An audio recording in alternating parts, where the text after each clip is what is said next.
Bom dia, meu nome é Matheus. Eu sou um dos representantes do grupo que vai falar sobre o livro Memórias Sentimentais de João Miramar. Esse livro ele apresenta 163 capítulos.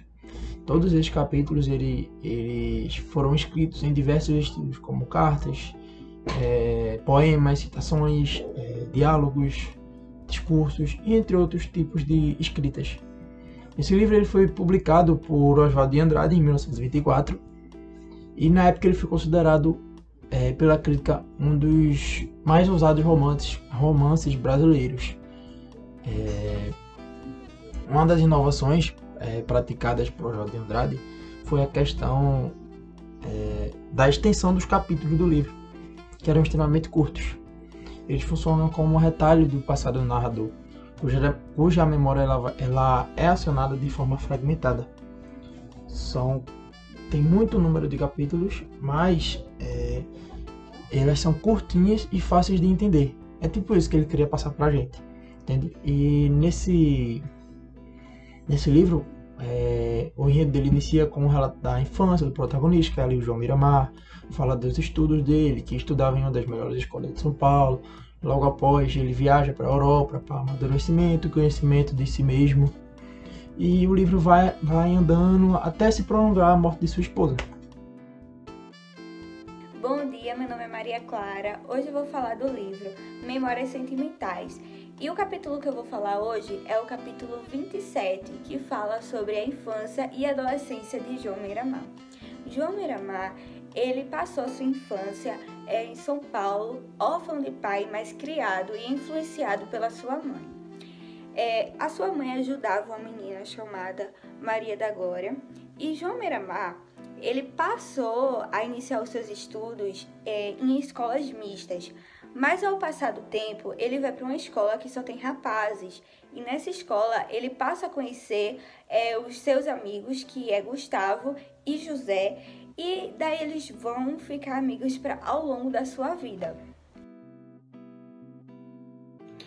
Olá, meu nome é Renan Augusto de Lima Silva e estou aqui para apresentar a minha parte do trabalho a respeito do livro Memórias Sentimentais de João Miramar, do autor Oswald de Andrade.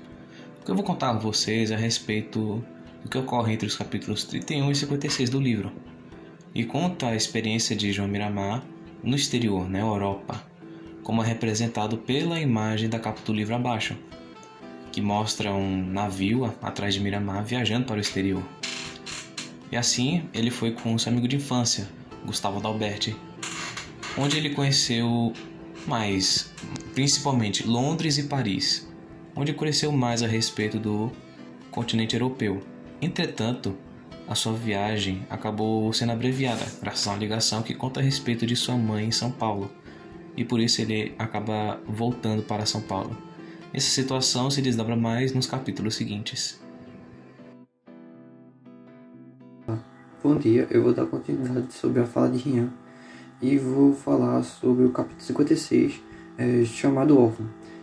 João Miramar estava viajando na Europa, aí de repente a família dele pegou e chamou ele de volta para o Brasil para tomar responsabilidades de como herdeiro e também como homem adulto.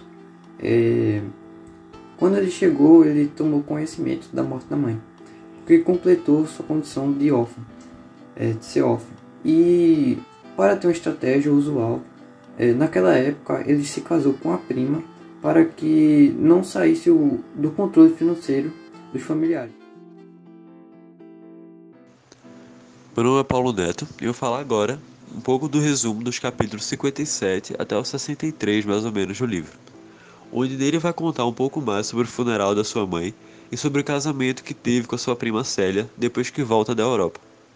Mas ele vai acabar também voltando à Europa por causa da sua lua de mel, que vai ser passada lá.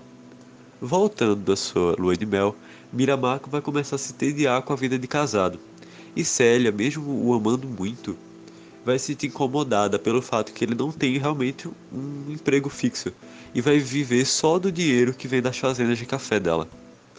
E mesmo assim o casal vai acabar se desenvolvendo com um breve prestígio na sociedade e vão adquirir um automóvel, vão viver muito bem, e com isso vai ter uma filha chamada Céliazinha. e o casal vai acabar passando um tempo na fazenda para se dedicar tanto à filha quanto à vida deles. Bom dia, o meu nome é Paulo Vinícius. Eu vou aqui realizar um certo resumo dos trechos 178 até o 111, que aborda a Segunda Guerra Mundial e o romance extraconjugal de João Miramar. Os trechos começam se iniciando com o João Miramar demonstrando um certo tipo de sentimento de saudade para com a sua esposa Célia e também para com a sua pátria. É também relatado com a sua viagem à Europa que o mesmo também consegue fazer uma certa análise da Segunda Guerra Mundial. É também relatada a invasão da Alemanha, a invasão da Alemanha para com os franceses, o que também é visto sendo esse um fato histórico na ilustração abaixo.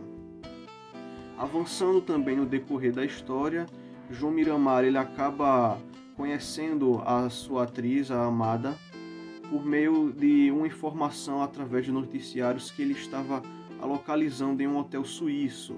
O personagem acaba por desenvolver uma relação extraconjugal com ela e acaba por sua vez até investindo na sua carreira de cinema, o que por sua vez acaba se tornando fracassado, pois o personagem ele estava certo de que iria lucrar com a carreira, mas mesmo assim acabou tendo um insucesso devido, no final da obra é visto que devido ao seu mau investimento na indústria de cinema, ele acaba falindo a sua empresa.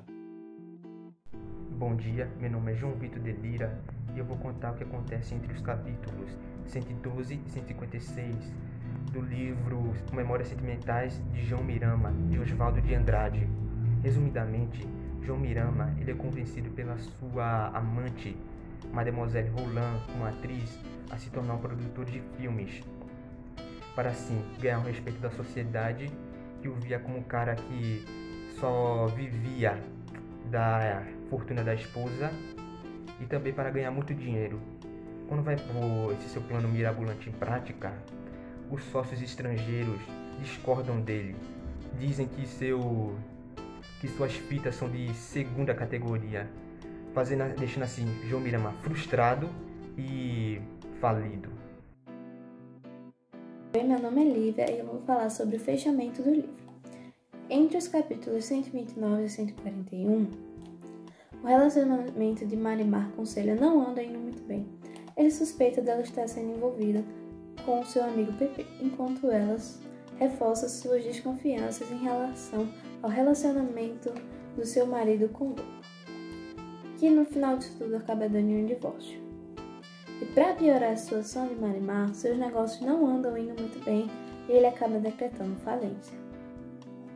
Após decretar falência, ele é abandonado por Lula e acaba indo trabalhar em um jornal, onde passa por várias dificuldades financeiras. Após a morte de Célia, Marimar decide ir morar com sua filha, Celinha, e assim decide interromper as suas memórias. E esse é o fim do livro.